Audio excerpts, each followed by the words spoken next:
I will suggest a protocol by which you can achieve a better relationship to your activities and to your dopamine system. In fact, it will help tune up your dopamine system for discipline, hard work, and motivation. Hard work is hard. Generally, most people don't like working hard. Some people do, but most people work hard in order to achieve some end goal. End goals are terrific and rewards are terrific, whether or not they are monetary, social, or any kind. However, because of the way that dopamine relates to our perception of time, working hard at something for sake of a reward that comes afterward can make the hard work much more challenging and make us much less likely to lean into hard work in the future. Let me give you a couple examples by way of data and experiments. There's a classic experiment done actually at Stanford many years ago in which children in nursery school and kindergarten drew pictures. And they drew pictures because they like to draw. The researchers took kids that like to draw and they started giving them a reward for drawing. The reward generally was a gold star or something that a young child would find rewarding. Then they stopped giving them the gold star, and what they found is the children had a much lower tendency to draw on their own. No reward. Now, remember, this was an activity that prior to receiving a reward, the children intrinsically enjoyed and selected to do. No one was telling them to draw. What this relates to is so-called intrinsic versus extrinsic reinforcement. When we receive rewards, even if we give ourselves rewards for something, we tend to associate less pleasure with the actual activity itself that evoked the reward. Now, that might seem counterintuitive, but that's just the way that these dopaminergic circuits work. And now understanding these peaks and baselines in dopamine, which I won't review again, this should make sense. If you get a peak in dopamine from a reward, it's going to lower your baseline, and the cognitive interpretation is that you didn't really do the activity because you enjoyed the activity, you did it for the reward. Now, this doesn't mean all rewards of all kinds are bad, but it's also important to understand that dopamine controls our perception of time. When and how much dopamine we experience is the way that we carve up what we call our experience of time. When we engage in an activity, let's say school or hard work of any kind or exercise, because of the reward we are going to give ourselves or receive at the end, the trophy, the sundae, the meal, whatever it happens to be, we actually are extending the time bin over which we are analyzing or perceiving that experience. And because the reward comes at the end, we start to dissociate the neural circuits for dopamine and reward that would have normally been active during the activity. And because it all arrives at the end, over time, we have the experience of less and less pleasure from that particular activity while we're doing it.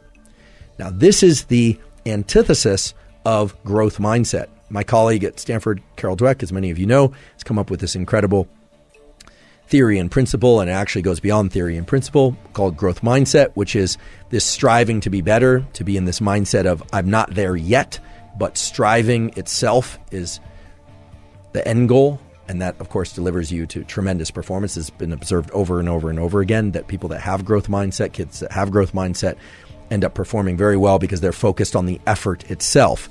And all of us can cultivate growth mindset. The neural mechanism of cultivating growth mindset involves learning to access the rewards from effort and doing. And that's hard to do because you have to engage this prefrontal component of the mesolimbic circuit. You have to tell yourself, okay, this effort is great. This effort is pleasurable, even though you might actually be in a state of physical pain from the exercise. Or I can recall this from college, just feeling like I wanted to get up from my desk, but forcing myself to study, forcing myself. What you find over time is that you can start to associate a dopamine release. You can evoke dopamine release from the friction and the challenge that you happen to be in.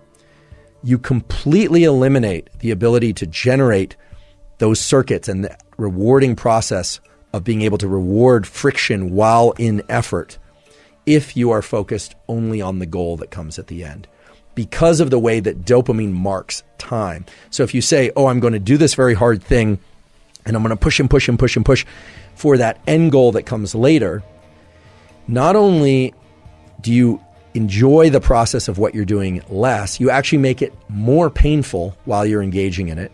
You make yourself less efficient at it, because if you were able to access dopamine while in effort, dopamine has all these incredible properties of increasing the amount of energy in our body and in our mind, our ability to focus by way of dopamine's conversion into epinephrine. But also, you are undermining your ability to lean back into that activity the next time. The next time you need twice as much coffee and 3 times as much loud music and 4 times as much energy drink and the social connection just to get out the door in order to do the run or to study. So what's more beneficial, in fact, can serve as a tremendous amplifier on all endeavors that you engage in, especially hard endeavors, is to not start layering in other sources of dopamine in order to get to the starting line, not layering in other sources of dopamine in order to be able to continue, but rather to subjectively start to attach the feeling of friction and effort to an internally generated reward system. And this is not meant to be vague. This is a system that exists in your mind, that exists in the minds of humans for hundreds of thousands of years, by which you're not just pursuing the things that are innately pleasurable, food, sex, warmth, water when you're thirsty. But the beauty of this mesolimbic reward pathway that I talked about earlier is that it includes the forebrain. So you can tell yourself the effort part is the good part. I know it's painful. I know this doesn't feel good, but I'm focused on this. I'm going to start to access the reward. You will find the rewards, meaning the dopamine release inside of effort, if you repeat this over and over again. And what's beautiful about it is that it starts to become reflexive for all types of effort. When we focus only on the trophy, only on the grade, only on the win as the reward, you undermine that entire process. So how do you do this? You do this in those moments of the most intense friction. You tell yourself, this is very painful, and because it's painful, it will evoke an increase in dopamine release later, meaning it will increase my baseline in dopamine. But you also have to tell yourself that in that moment, you are doing it by choice and you're doing it because you love it. And I know that sounds like lying to yourself, and in some ways it is lying to yourself, but it's lying to yourself in the context of a truth, which is that you want it to feel better. You want it to feel even pleasurable. Now, this is very far and away different from thinking about the reward that comes at the end, the hot fudge sundae for after you cross the finish line. And you can replace hot fudge sundae with whatever reward happens to be appealing to you.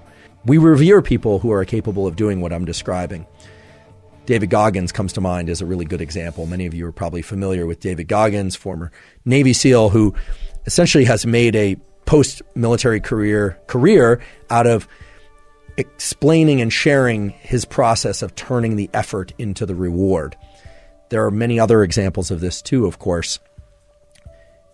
Throughout evolutionary history, there's no question that we revered people who were willing to go out and forage and hunt and gather and caretake in ways that other members of our species probably found exhausting and probably would have preferred to just put their feet up or soak them in a cool stream rather than continue to forage.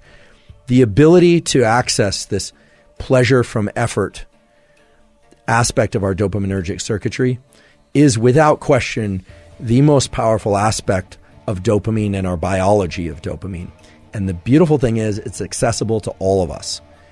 But just to highlight the things that can interfere with and prevent you from getting dopamine release from effort itself, don't spike dopamine prior to engaging in effort. And don't spike dopamine after engaging in effort. Learn to spike your dopamine from effort itself.